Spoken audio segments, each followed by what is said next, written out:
Bapak Ibu yang terkasih, bersama dengan saudara dimanapun berada, Shalom, apa kabar? Semoga kita semua berada dalam keadaan sehat dan baik.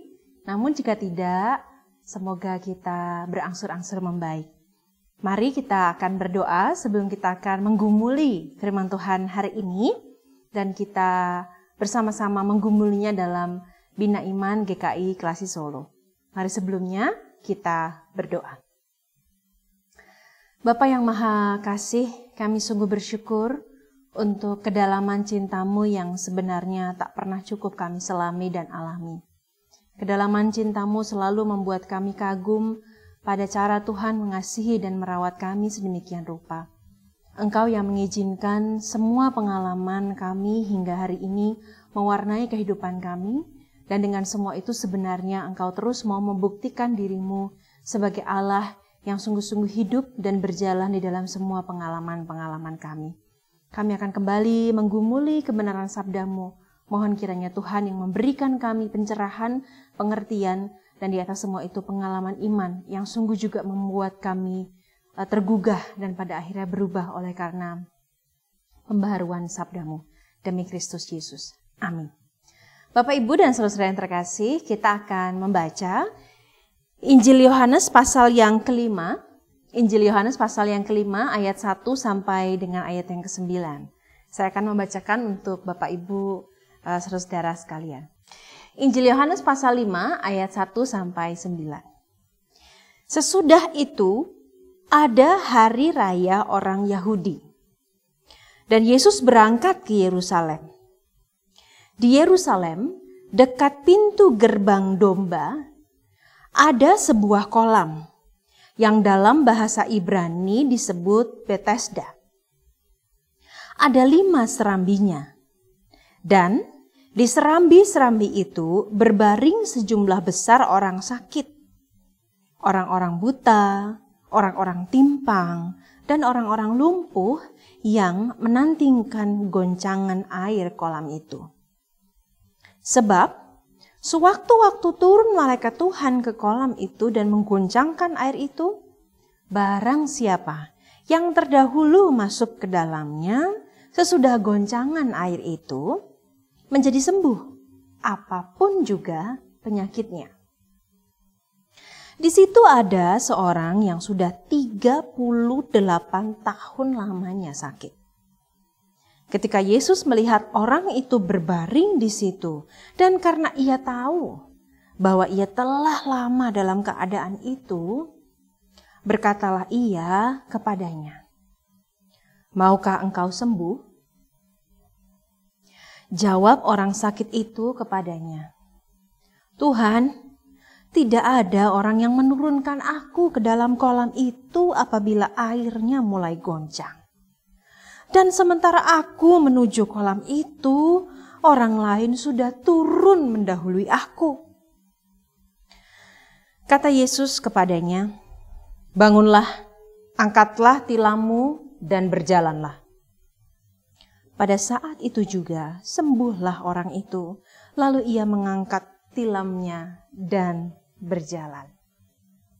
Bapak Ibu yang terkasih, secara jujur ketika saya mendapatkan teks ini sebagai satu teks yang menjadi bahan dari Bina Iman kita hari ini, beberapa waktu yang lalu ketika saya membacanya, ada satu kata atau ada satu ayat, ya, jadi kata itu terdapat dalam sebuah ayat di dalam Yohanes 5 ayat 1 sampai 9 yang sangat mengagumkan, yang sangat memukau, yang sangat menarik hati, yang sangat membuat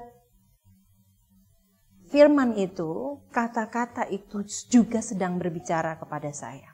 Mari kita simak kembali di ayat yang ke-6. Karena Yesus melihat orang itu berbaring di situ, dan karena ia tahu bahwa ia telah lama dalam keadaan itu, berkatalah ia kepadanya, "Maukah engkau sembuh?" Bapak Ibu yang terkasih dan saudara, sebuah pertanyaan yang dilontarkan oleh Yesus tampaknya memang tidak butuh jawaban, ya. Dari seseorang yang telah 38 tahun sakit, Dan meskipun demikian, meskipun ia tahu untuk kali kesekian di dalam hidupnya selama 38 tahun ia sakit, tidak ditulis berapa tahun umurnya. Ia tahu bahwa lagi-lagi aku pasti kalah, aku pasti telat.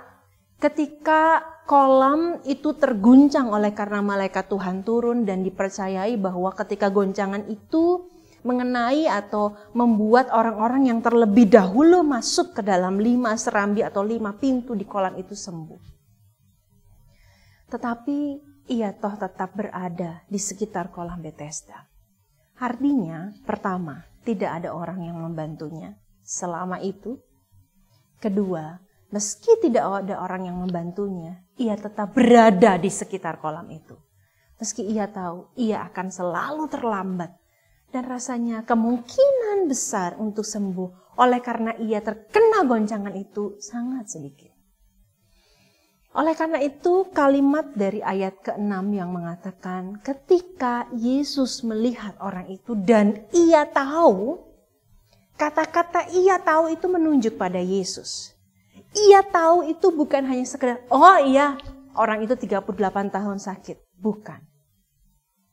Tapi bagi Yesus, ketika Alkitab mengatakan ia tahu, ia sungguh-sungguh mengenal seluruh sejarah, seluruh pengalaman, seluruh usaha, seluruh hari-hari yang pernah dilewati oleh si sakit yang sudah 38 tahun ini, yang mungkin memang sudah dalam tahap putus asa.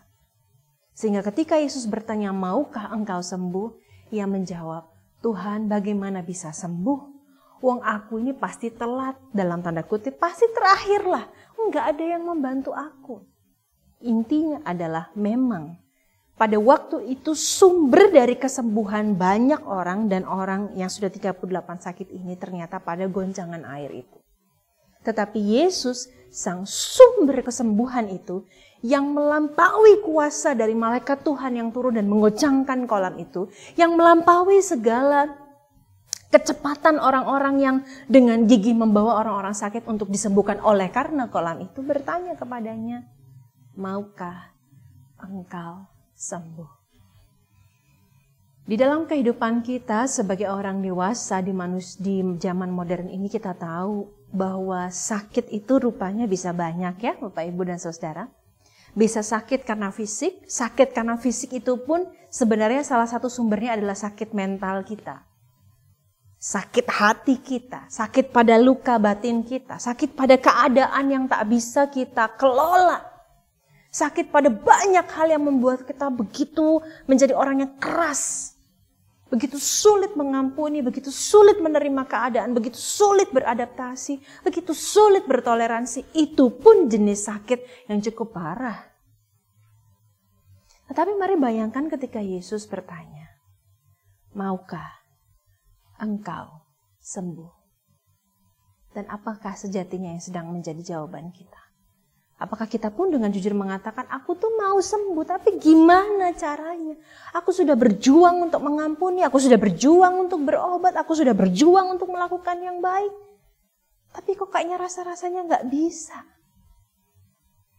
Kepada orang yang terus berjuang dan bahkan terus menghadapi keputusasaan di dalam penyakit fisik maupun penyakit hatinya, ingatlah bahwa Yesus tahu. Ia tahu segala perjuangan saudara-saudara. Ia tahu segala perjuangan saya. Ia tahu seluruh usaha kita untuk sungguh-sungguh bisa memulihkan diri kita. Hingga kita mengalami satu perjumpaan pribadi dengan Tuhan yang bertanya kepada kita secara personal. Maukah engkau sembuh? Bagi kita yang terus berusaha di bawah kasih karunia Tuhan. Dan ketika kita mengalami perjumpaan dengan Kristus, yakinlah bahwa setiap hari Ia terus mengatakan kepada kita, bangun, angkat tikarmu, bangkit dari masalahmu, dan berjalanlah, move on, berjalan. Dan dengan itulah kita mampu terus berjalan hari demi hari. Maukah engkau sembuh? Tuhan memberkati. Mari kita berdoa. Kami bersyukur untuk setiap kesempatan di mana Tuhan terus mau mendatangi dan bertanya pada kami. di dalam setiap perjuangan hidup kami untuk terus menjadi anak-anak yang menuruti dan menaati apa yang menjadi kehendak Tuhan. Tuhan memberi karunia untuk selalu membuat kami sadar bahwa sumber dari kesembuhan penyakit-penyakit kami sungguh adalah kepada apa yang sungguh sedang Tuhan tawarkan kepada kami setiap hari. Kebergantungan kami atas seluruh usaha yang kami lalui, yang kami lakukan hingga hari ini untuk memperjuangkan banyak sekali hal, sungguh sejatinya bersumber dari apa yang Tuhan katakan. Terima kasih Bapa sudah menyapa kami percaya bahwa firman ini datang secara pribadi untuk kami, menyapa secara sengaja dalam setiap perjuangan dan kisah kehidupan kami. Demi Kristus Yesus, Juru Selamat dan sahabat kami yang sejati. Amin. Tuhan Yesus memberkati.